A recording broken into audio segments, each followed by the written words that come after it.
Good afternoon, everyone. My name is John Blakeney, and I am one of the co-facilitators with the Evidence-Based Project Management Roundtable, along with Jacques Alexis, who's also on the call. We want to thank you for coming to today's session. It is now the fall. Things are quite busy now, especially for people that are teaching and doing research. So we appreciate everyone's time to participate in this roundtable discussion. Before I pass it off to our speaker, Doug Bauer, I just want to give some information about PMI. PMI obviously is the leader, or the head lead organization for project management, and you're all part of now, or this is under the Massachusetts Bay chapter under the PMI. There are a lot of great other roundtables discussions, so we suggest that take a look at the other roundtables besides ours and go to that and learn and start networking and talking to people and be part of this great industry. Later on in the chat, I will be providing, for those that do have looking for credits, the PMI or PMP credits needed for this, this 1 hour discussion. Again, we want to thank you for coming, and I am going to officially pass it off to Doug. Before that, I want to just say who Doug is. Doug is a project management consultant and educator.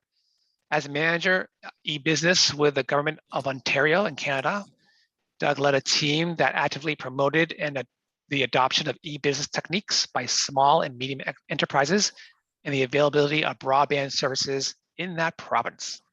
For over 20 years before joining the government, Doug directed and managed complex multi-million-dollar projects within major Canadian corporations, such as CIBC, and also provided consulting services to large IT and telecom firms, including IBM, CGI, TELUS Mobility, and Bell Canada.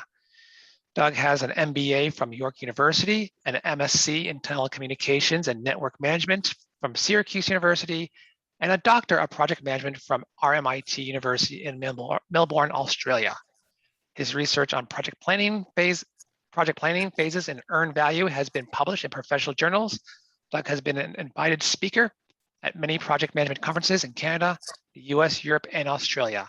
And we are very, very happy to have him here today to speak to all of us at this roundtable. And we cannot express our enough appreciation for you coming today. So with that, I'll pass it off to Doug. Thanks, John, for that very, very pleasant introduction. And I really enjoy the roundtables. I've attended as many as I possibly can. And so I'm really honored to be here today to chat with everyone. So I'll get going. Here we go. Now I'm going to slip over this slide because John's just introduced me, and so that's all here. I am a lecturer at the Toronto campus, and very pleased to do so. So the rest here he's already mentioned. There's my email address. I will give it again at the end, and if you wish to get a copy of my slides for whatever reason, I don't know, then just send me an email and I'll provide them with PDFs. Maybe I should say at the outset that I have an ulterior motive here. That is, I want to get your feedback on the presentation. So this presentation is about concepts that I'm developing. I've been developing them for a number of years. It's a bit slow, but I would like your criticisms, constructive and otherwise, and so I can incorporate them into what I hope will be a paper or possibly another presentation on this topic. Please feel free to, if you have a question about what I've said on any of the slides, feel free to ask me. But there will be plenty of time, I would think, at the end for questions and answers too, for that matter. So the agenda, I'd like to have an agenda. Helps me organize things. I'm going to talk a bit about leadership in projects, so that the topic is about dealing with project change, but I'm taking a higher level view of this. I want to start high level about projects and leadership, talking about states and process of change. So here we're not talking about US states, we're talking about various states of being. 5 change points, which I'll get to. the benefits and challenges of change during projects. I'm going to talk about avoiding a permissive approach to project change, and then 5 approaches to leading project change, all which build on that notion of avoiding the permissive approach. And finally, some conclusions where I wrap things up, and then we have time, hopefully plenty of time for discussion. Okay, so I think that's one of the things I find is important about these roundtables. It's presentation shouldn't go on and on. It should leave time for discussion. So what is leadership? We'll start there. So leadership is fundamentally identifying, initiating, implementing meaningful change. Leaders have a vision of change that appeals to their followers. The followers within the organization, and sometimes people outside the organization as well. They may want to take the organization in new directions, possibly opening up new markets, maybe offering services on other continents, or pivoting.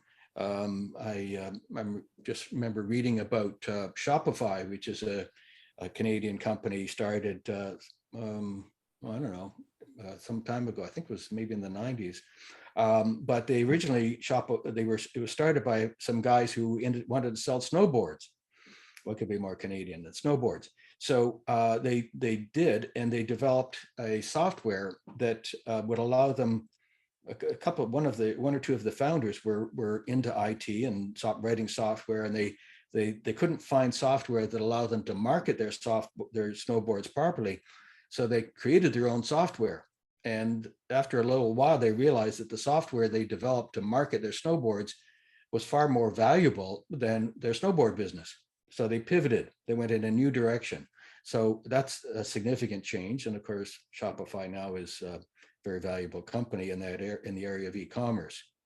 A new state of affairs. You have to deal with different environments that focus on, say, climate change and other things that are occurring now that weren't part of the focus, part of the context a decade or two ago.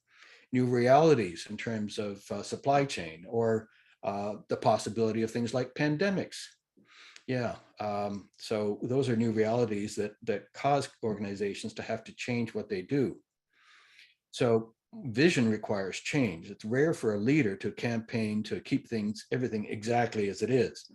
Sometimes the change is unnecessary, or I'm with a large Canadian bank for a number of years, and I was there long enough to realize that each new chairman of the bank wanted to make changes to the organization. Sometimes they just change things back and forth.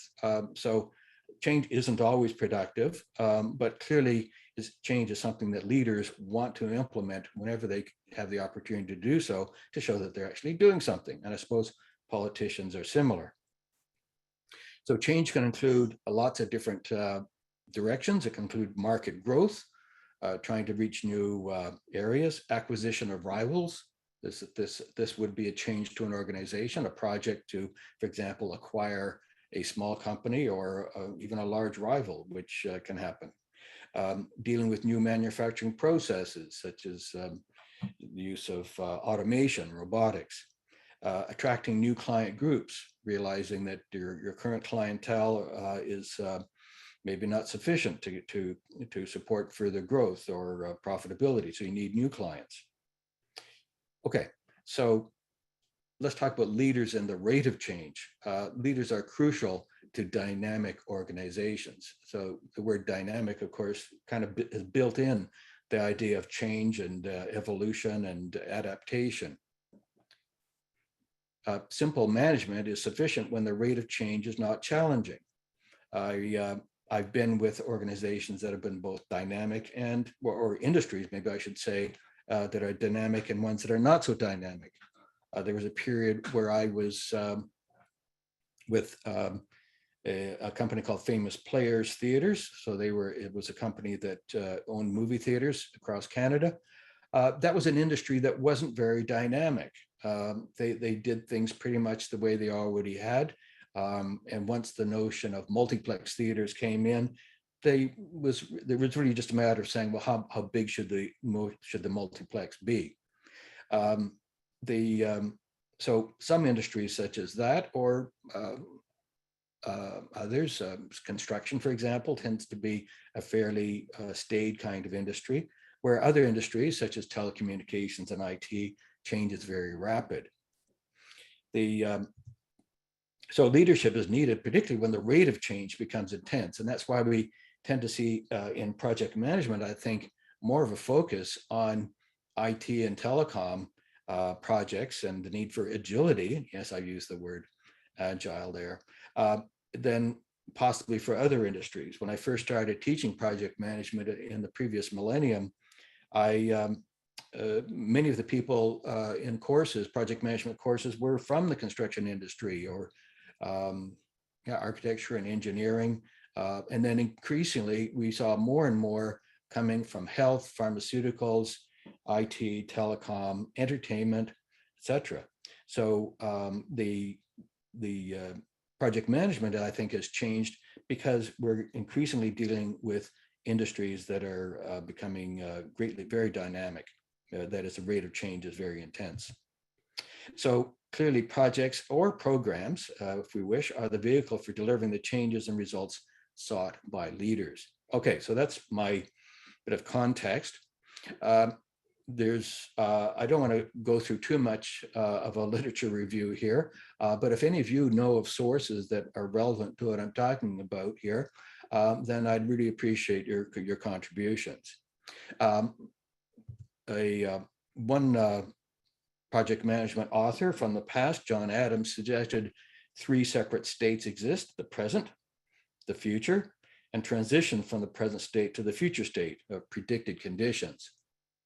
So John said this, and I guess I should read this: projects thrive in an environment of change. The project is established to take the organization from its present condition to what it is projected to be needed in the future. Another author, again from the previous century, I'm going back a ways here, Kurt Lewin, argued that the process of change involves 3 basic phases. So he was also looking at it from the perspective of different stages. First, unfreezing. So the idea is you have to move away from where you are, you have to find a way of unfreezing it. That is, not literally, of course. So it's a situation is recognized as being different, deficient, or inadequate in some way, that you have that and you have to get away from that particular situation. So you need to unfreeze, then your change takes place, a new system plan is implemented, hopefully through project management. And then refreezing occurs when newly created processes or patterns of behavior and techniques become part of an organization. So this assumes that it's a process where you do want to refreeze. That is, you want to make things stable again, and maybe that's not always the case. Here's a diagram that illustrates Lewin's force field analysis or change theory. So he recognized not only do you go from the present state through a transition to a desired state, but he also and he characterize those as unfreezing, changing, and then refreezing. But he also recognized that there's both driving forces and resisting forces. So in projects, driving forces clearly would be senior executives and project managers who are who've been asked or commissioned to make the change, to lead the project, to create the new situation or the new conditions that are desirable within the organization. There could be other driving forces that are outside the organization, for example, competition from competitors or government regulations, changes in the environment, both physical and natural. So there could be internal driving forces and external ones as well. Anyone else want to suggest any other driving forces that would be come into play when we're dealing with change? If so, you can just speak up or use the chat box. We also have resisting forces, and typically these resisting forces are within the organization. They could be other senior executives who feel that their stake in the organization, their place, their empire is being challenged by the change that's being driven possibly by other executives. So you can get resisting forces at the executive level. You can also get resisting forces, and this is, I think, probably more likely at the staff or worker level, where people who are accustomed to doing things in a certain way now feel, oh, well, they want to change everything. This is no good. They haven't even talked to me about it. I'm getting a couple of comments here. Thank you. So driving forces could be economic changes that occur in a situation, in an industry. This could be, for example, rapid inflation. There's also, what else are other comments I'm getting here? Driving forces could be larger industry standards.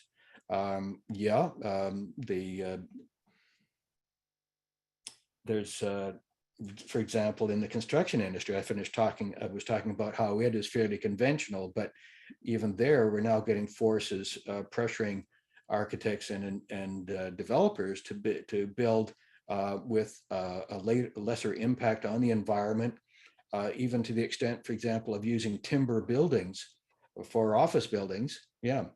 5, 6 stories timber buildings, because using timber is far more friendly to the environment than using concrete or steel. So we get those kinds of forces that come into play in organizations and with their industries. It's been stated here, driving forces could be any government regulation, certainly. And those government regulations could be in part due to the change in the environment, or because the government wants to enlist organizations, enlist industries in meeting public policy. Okay, so anyway, change is happening. So I've got 2 sets of 5 things here to present, and to why 5 things. So I remember someone once telling me before I was doing a presentation, this guy said, Doug, people don't remember what you say in a presentation. You'll be lucky if they remember 5 things. Okay. And why 5? I don't know. Maybe because we have 5 fingers on our hands. Anyway, so I'm taking his advice at his word. I've got 5 change points. So we're going to look at change at these 5. This is sort of a more broad perspective, first of all. 5 change points that occurred before, during, and after the project. So what are they? You're wondering. Yes. Where is it? Here they are. First of all, identifying the changes needed to achieve strategic goals. And this is assuming that organizations actually have a strategic plan, that they have strategic goals, that it's written out somewhere. So when you visit a company and you walk into the reception area, remember back in the days when you would actually walk into buildings and reception areas?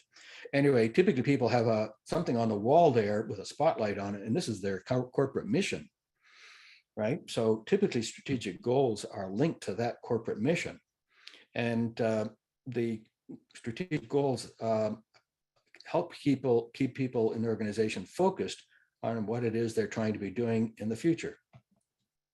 Initiating project activities. By the way, there's a alliteration or alert I should make here. These all begin with I. So first of all, identifying and initiating project activities to address those needed changes. So you've got to get the project underway. Initiating project activities may be about issuing a project charter or having a kickoff meeting, but initiating can also occur well before the project gets started, doing a business case, things of that nature. Then we have integrating ongoing changes during the project lifecycle. Let's assume the project actually got launched. Well, during the project duration, there will be changes that will be necessitated or desirable. So those need to get integrated into the project as it proceeds. Then once you finish the project, you can't just say, there it is, go for it. You have to make sure that the project results get introduced into the existing environment, introduced and accepted by those who have to either use it or work with it, or be supported by it.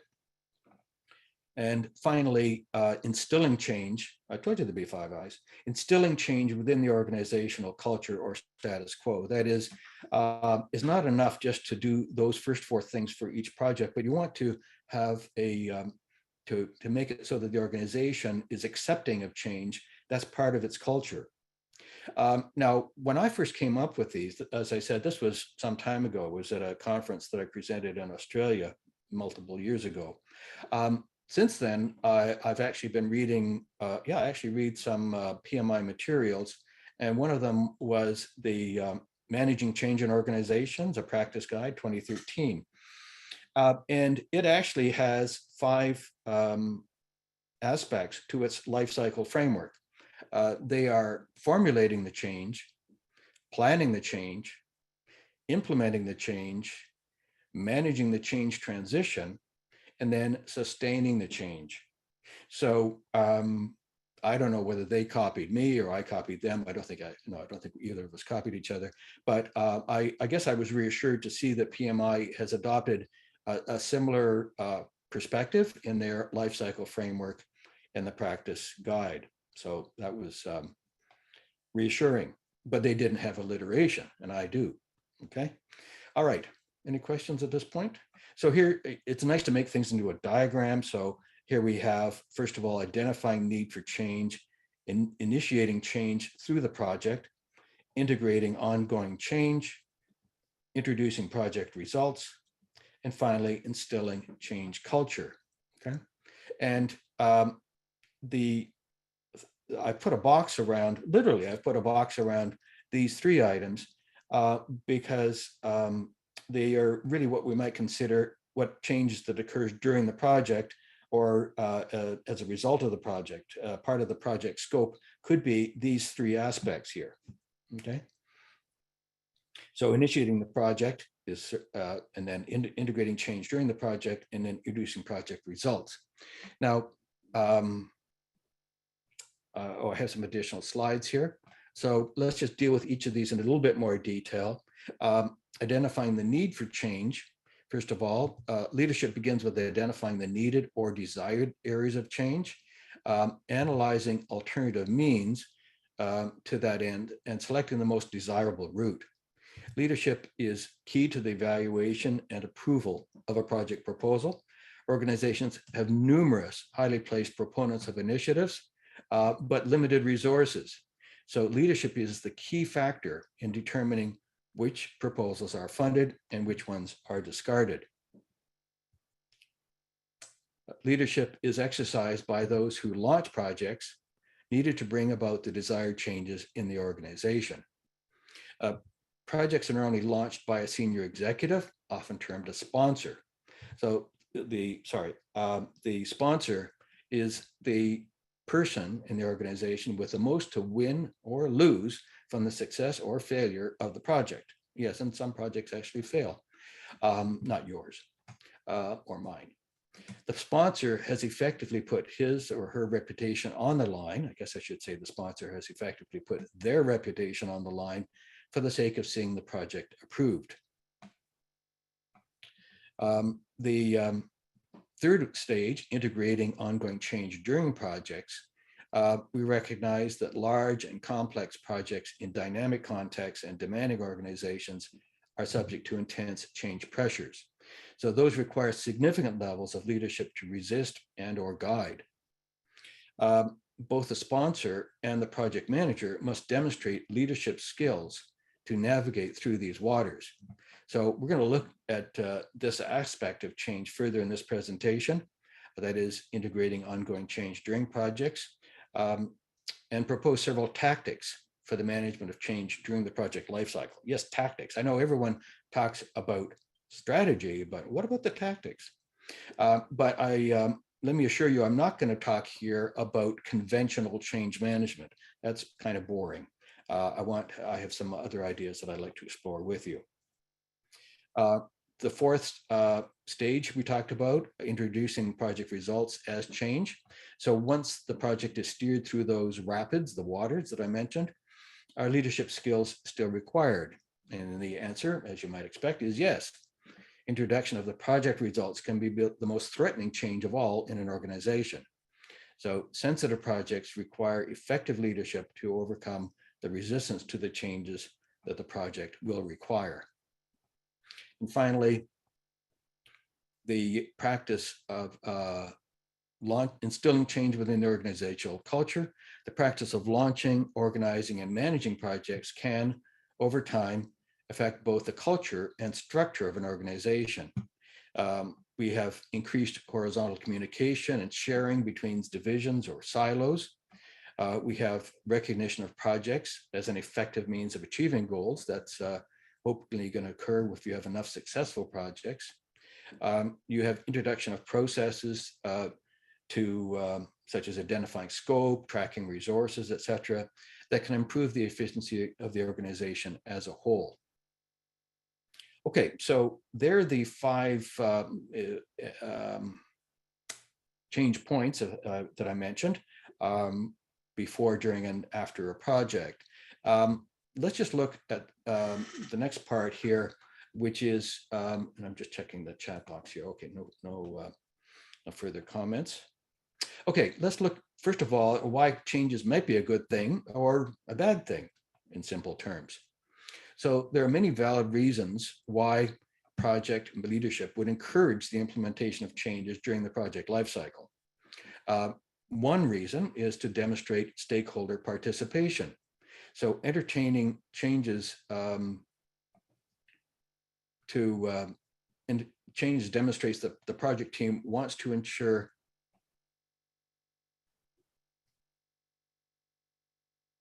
excuse me a second. Okay, yeah, so demonstrating stakeholder participation. Entertaining changes demonstrates that the project team wants to ensure that results meet the needs of users, client representatives, special interest groups, and other participants. Stakeholders may see the ongoing processing of changes as clear evidence that their opinions and needs are valued.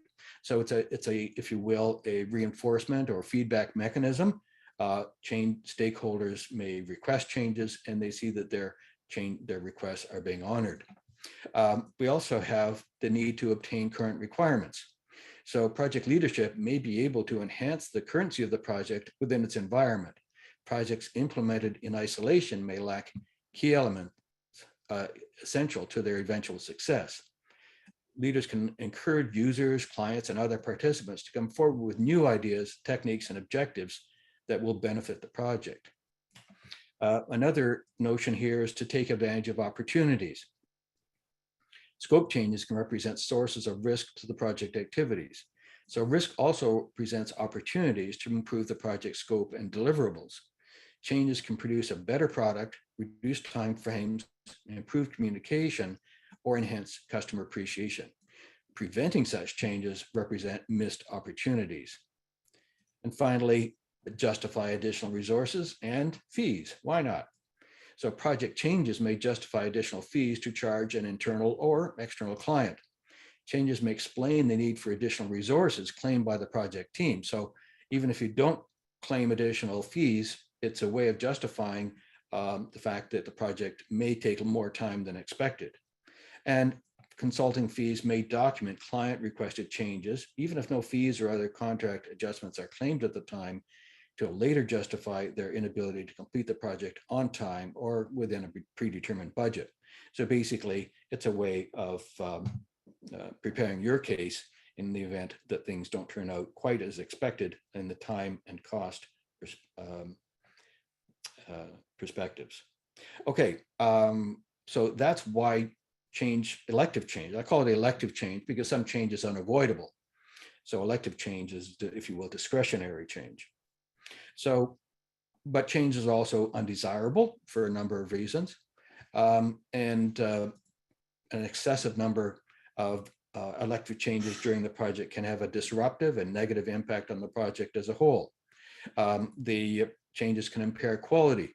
So project quality can be affected by distraction of the project team from the objectives of the project, rework of completed deliverables that cannot be performed properly, or reduced client appreciation of the project team due to excessive change reviews.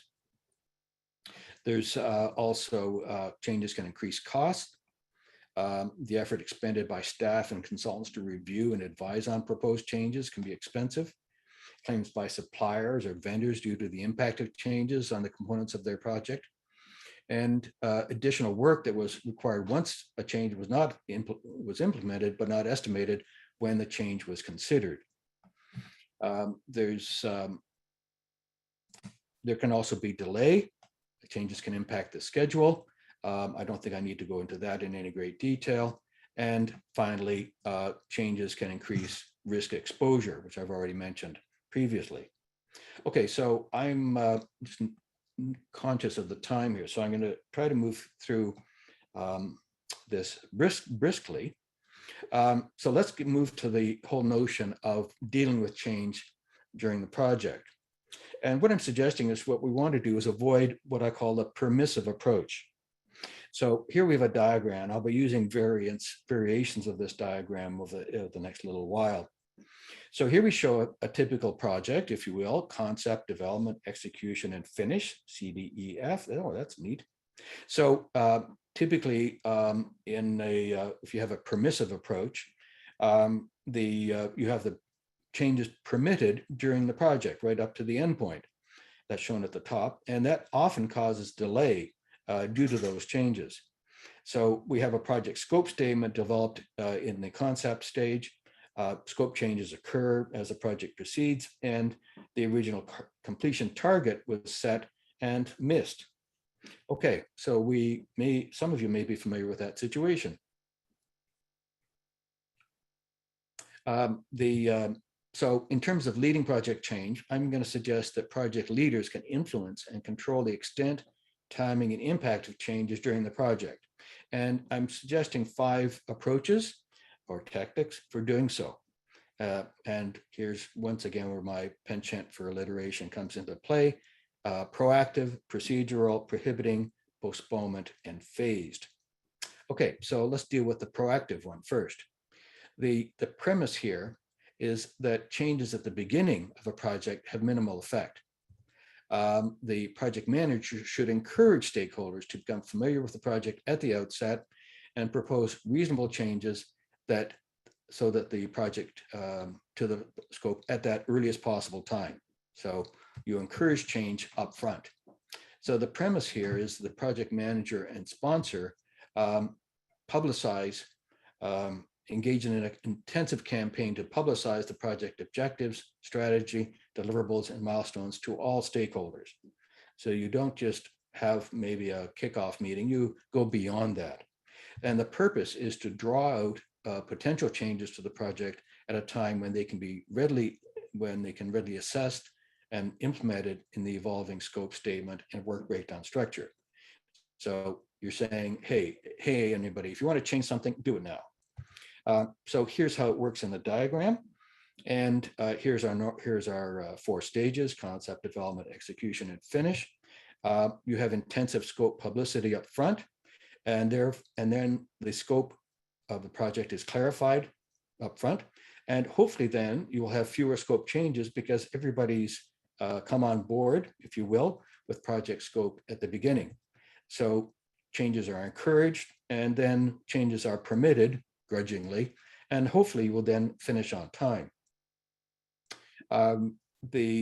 Some techniques for the proactive approach: intense communication efforts. So you want communication techniques to raise the knowledge level by using things shown here: focus groups, newsletters, departmental meetings, etc. So communication is key. And I've often told my classes that the most important aspect, remember when there were 10 knowledge areas? So I've said that the most important knowledge area is communication.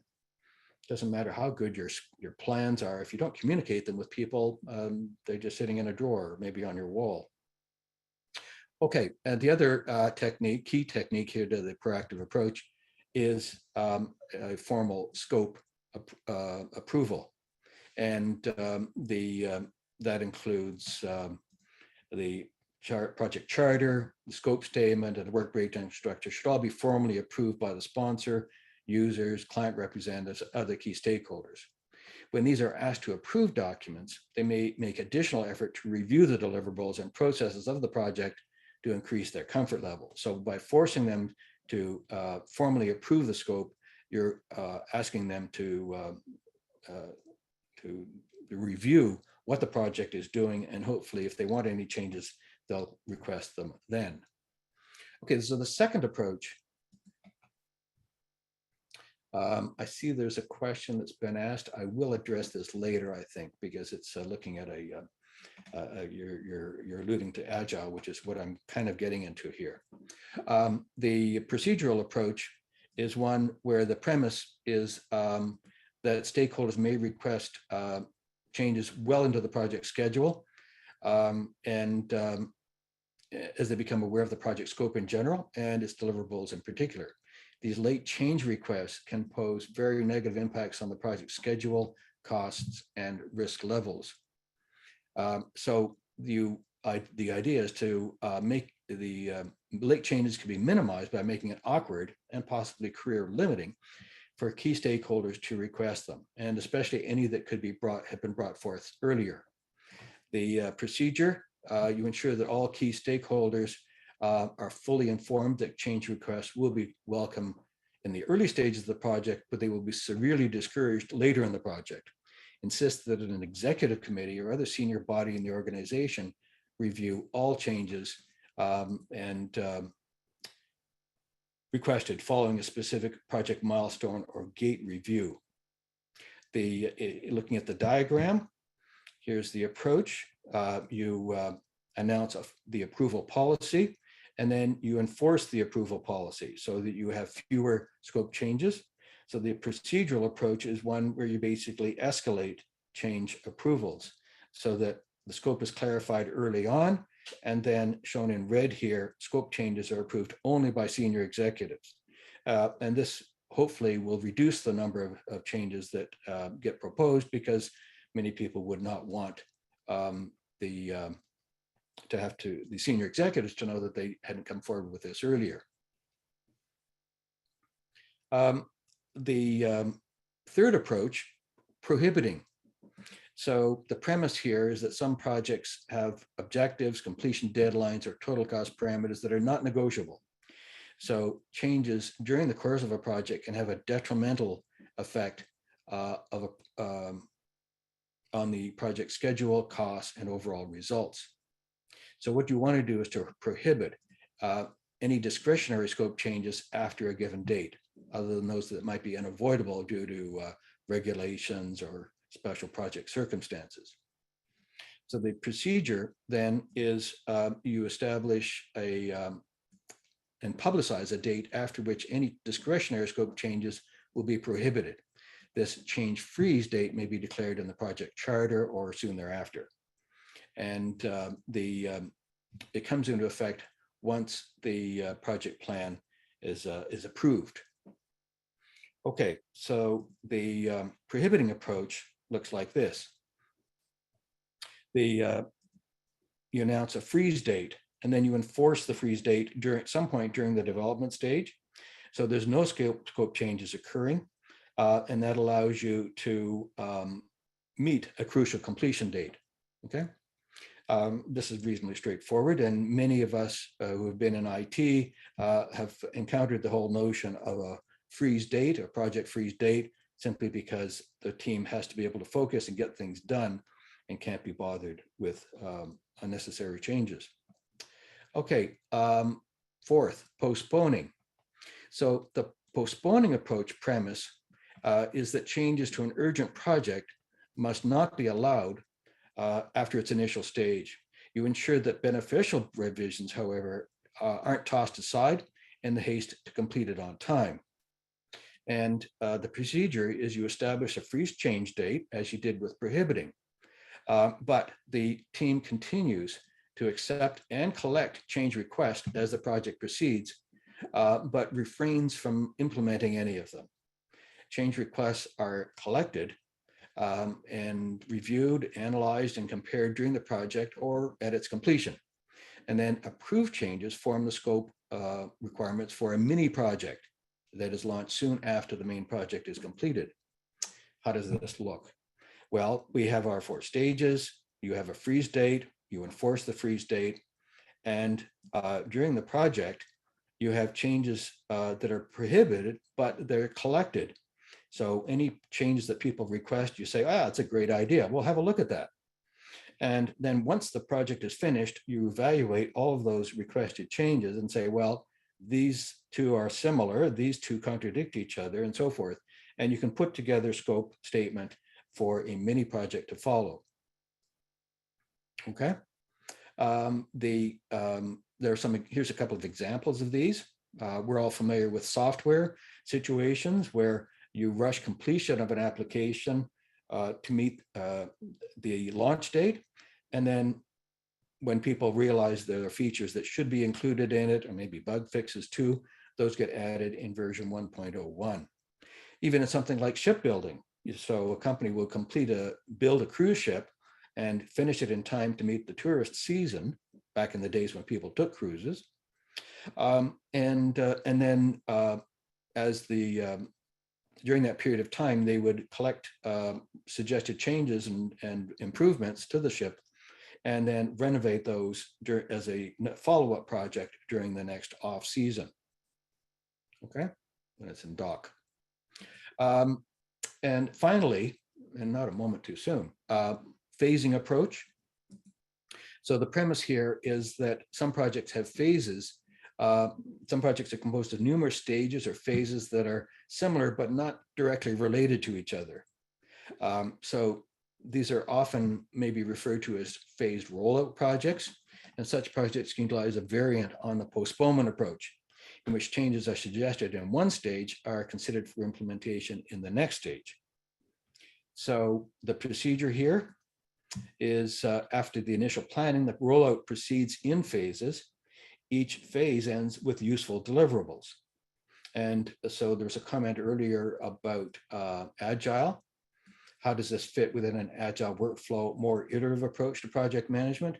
So that's from Camille, thank you. And I think what I'm suggesting here as a phasing approach ties in with an agile or iterative, more of an incremental, I should say. So Camille is saying, does it fit within an agile workflow, more iterative approach to project management? Yes, so this is similar to that. I'm seeing a follow-up message. So the procedure: after the initial planning, rollout proceeds.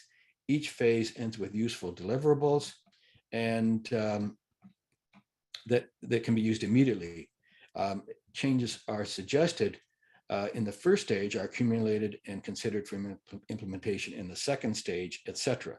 Okay, so you're wondering, how does this look in the diagram, Doug? So I've changed the diagram somewhat. So now we have concept and then multiple stages of design and implementation. So this is incremental. Okay. Iterative to me implies that something is improved so that's more related to software, but this approach could be used in things that are physical, such as, I don't know, fast food restaurants or whatever. So the idea here is that you announce a phased approach, you begin the first phase, and then you make changes to each of the following phases. On the top line here, you see that changes are permitted during the concept development, but as you implement each phase, changes are prohibited to that phase so that the phase can be implemented without delay and interruption and so forth. But the changes that are suggested during the phase one are collected and they may be implemented in phase two and so forth. So that's possible because we do design and then implementation in each of the phases. As I said, I developed this concept some time ago, and it does marry in or align with Agile quite well, I think, particularly the whole notion of incremental work. Okay, I call them phased rollout projects because they are, and there's different aspects of these. There's 6 characteristics. I don't think I'll read all of the slides here, but let me just point out the key, the highlights. First of all, phased rollout projects have similar sets of deliverables. That is, each phase has deliverables that are similar, not identical necessarily, and they could be rolled out by locations. So for example, you could be doing new fast food restaurants in a number of different locations, and each one is quite similar in terms of concept, but would be different, of course, in terms of things such as parking and et cetera. So you can do it by location, or you can do it by feature sets, right? In other words, you could have one place where the project is being delivered, but different aspects of it are being added with each stage or phase, right? Now, of course, that's easier to add feature sets in software, but it is possible to do it in even in physical projects, so where you have construction involved, where you would add additional overlays of facilities over time. The second characteristic is that all stages are based on a foundation concept, okay, which is carried through. So the concept is similar, but it could be altered or adapted or tweaked in each of the iterations or increments. 3, each set of deliverables may be customized. And this is an important aspect of this, because you can't assume, and when you're doing a phased rollout project, that each iteration or each increment is going to be identical. It may be special characteristics that are required, particularly if you're rolling things out across a country and you've got state or provincial requirements that vary from place to place. 4th, deliverables can be implemented in isolation. So each of these is not a separate project, but is essentially a separate mini project or separate stage. And you may well have a separate budget or specific consultants, et cetera, for each of these rollouts. The first phase may be identified as a learning or prototypical stage. And finally, subsequent stages can benefit from lessons learned in the previous installations. These can be combined. So I have a diagram that shows how each of these steps here can be combined, one on top of the other. And just to end by saying that proactive tactics are almost always appropriate. Procedural tactics should be combined with proactive. That is, you make it more difficult to suggest changes if that's your desire. Prohibiting is an extreme form of the procedural tactic, but may be necessary in some cases. Postponing is prohibiting, but with a safety valve. That is where you collect the changes that are suggested and implement them later. And finally, phasing uses postponing within the project lifecycle. I hope this is useful. Here are the conclusions that just draw on what I've just been talking about.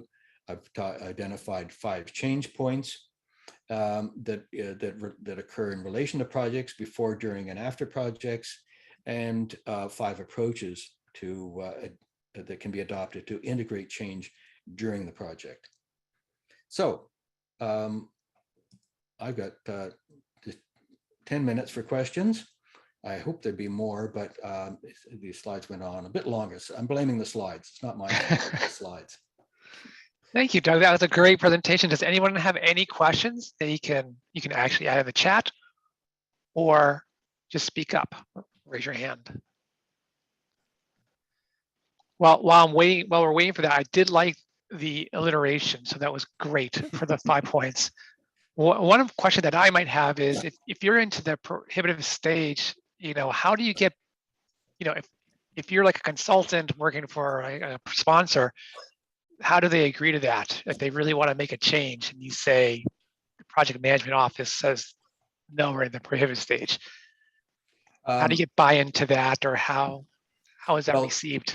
As I say, the idea of prohibiting is using a freeze approach. And that's not unusual in some industries, particularly IT and telecom, where people say, look, we have to deliver this for the client, and it has to be done by this date. So 2 months earlier, there's a freeze date, And, if you want something to be done, you have to tell us before that date. So I think that's accepted in many industries, such as IT and telecom. It could well be a useful approach even in things such as construction projects, right? Where you tell the client, look, if you want, if you're building a high school and they want it available by August 1st, you tell the school board, well, look, if you want us to meet that time frame, you can't request any changes after May 1st. Thank you. Anybody else have any comments, questions? This is more of a comment here. This is fantastic presentations, I think we have another hand here. But what I wanted to say is here there is the assumptions that the organization is using a life cycle approach to project management or product development. And what someone referred earlier to the idea of agile, and because some people take the agile to the extreme spectrum, to the other end, and say, well, we have no interest in life cycle phases. We have user stories, backlogs, etc. So we're just going to define our priorities and build based on those priorities. I always like Kurt Lewin's change approach that you presented earlier.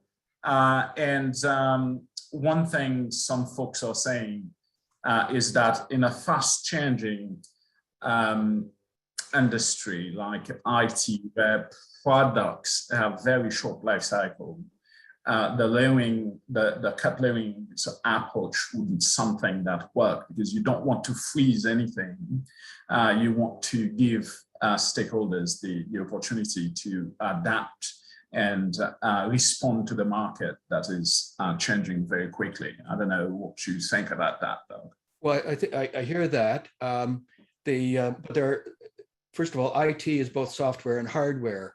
And typically hardware projects, such as deploying new desktops, often can benefit not so much from Agile, but from the so-called waterfall approach.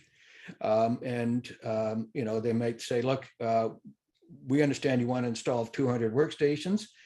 Please don't add any more, because we're going to place an order for 200 workstations. And if you change your order, we're not going to get them on time. So this kind of approach, such as freezing or prohibiting change, can be valid in IT hardware projects. Now, software projects, I agree, tend to be more flexible, mainly because, frankly, it's easy to just issue updates. Software gets updated overnight and we're not even aware of it. But there are some projects, for example, in Canada, most of the provinces now have said they're going to implement COVID-19 passports.